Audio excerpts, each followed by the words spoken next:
Depuis 2006, moi je suis député du Nord Kivu.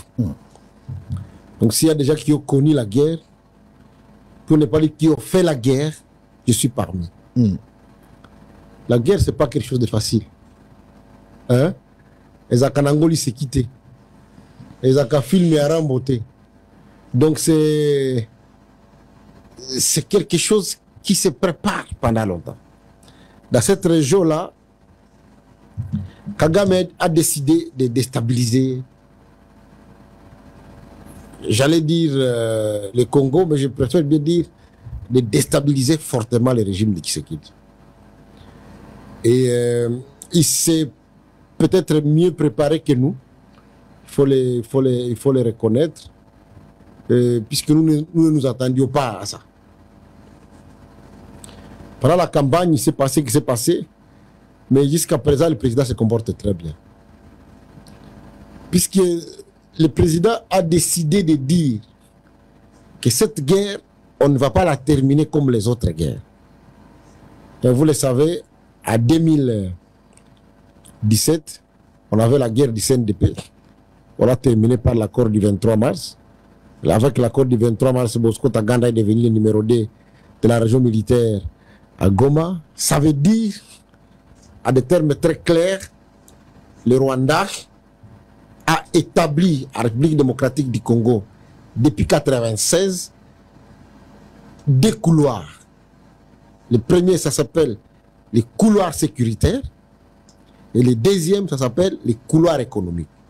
Les couloirs sécuritaires, c'est que depuis 1995-1996, c'est le Rwanda qui contrôle militairement à travers des militaires congolais la bande est de la République démocratique du Congo.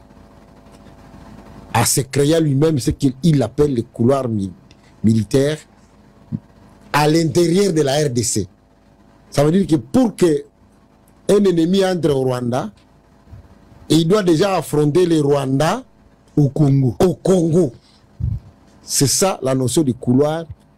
Et tous les accords qui ont été signés avec le Rwanda avaient comme soubassement qu'il avait un couloir militaire. Ça veut dire que pour que tu sois nommé commandant à Goma, hein, il faut que Kagame ait d'accord. Pour que tu sois nommé commandant à Rutshuru, pour que tu sois nommé commandant à Bukavu, il faut qu'il y ait Azar. Est-ce que tu comprends ce que je dis? Si, je comprends.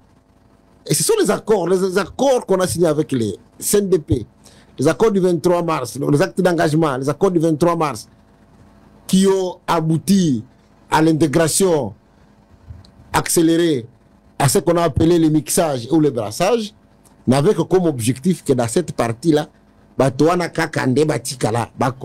choix du Kagame au Congo, la partie à Est. La partie à Est.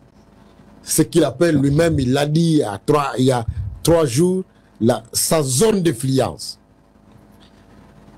Et puis, il y a les couloirs économiques, qui est en fait l'objectif même de ce couloir sécuritaire.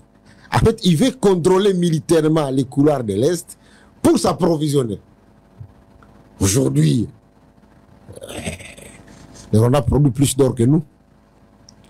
Aujourd'hui, il produit plus de coltan que nous. Et ainsi de suite. Je ne sais pas si vous comprenez. Si, je comprends. Ça, c'est des couloirs économiques. Ça va trop loin. Ce que nous regardons, ce que les gens regardent, ce n'est pas la vérité. Et ils ont des ramifications jusqu'à même dans des mines, dans les Katanga. Je n'en parle pas beaucoup. Ça veut dire que résoudre les problèmes tels que Kagame les veut, c'est accepter, mettre le Congo à genoux, et il l'a dit, pour que le Congo accepte de renouveler ses contrats, hein, de lui accorder les couloirs économiques et les couloirs sécuritaires ou les couloirs militaires. C'est ce que Tshisekedi a refusé. C'est ça le nœud du problème. Le président a dit non. Les gens ne comprennent pas quand il dit je ne négocierai pas avec ces panthères-là. Les gens croient que c'est. Pourquoi non. L'objectif aussi, il parle avec eux, c'est-à-dire que l'M23 va être en fait la partie visible du Rwanda en RDC, et l'accord sera le même. Ils vont dire, nous allons être déployés, nous allons rester ici pour protéger les nôtres. Mais en fait, dessus des cartes, c'est-à-dire, c'est nous qui allons sécuriser, c'est nous qui allons rester sécuriser la frontière entre la RDC et le Rwanda. Donc moi, je dis que le président tient bon. Il tient bon. Et ce qui se passe sur le terrain, ce n'est que les conséquences de la position qu'il prend. Donc le Rwanda essaie de pousser trop loin pour l'amener à dire, en tout cas, je peux vous accorder momentanément ce que vous avez. Donc ce sont des moyens de pression que le Rwanda utilise pour contraindre le chef de l'État à accepter ce que Kabila avait accepté depuis avait toujours accepté depuis ces deux couloirs-là. Les deux couloirs-là. Économique et sécuritaire. Économique et sécuritaire. Voilà ce que je peux vous dire. Maintenant, quel est le problème que nous avons? Moi, je le dis, je n'aime pas trop parler. Bon, les gens m'ont beaucoup dit non. Toi, chaque fois que tu parles de cette histoire-là, le problème, c'est que nous nous battons contre des ennemis.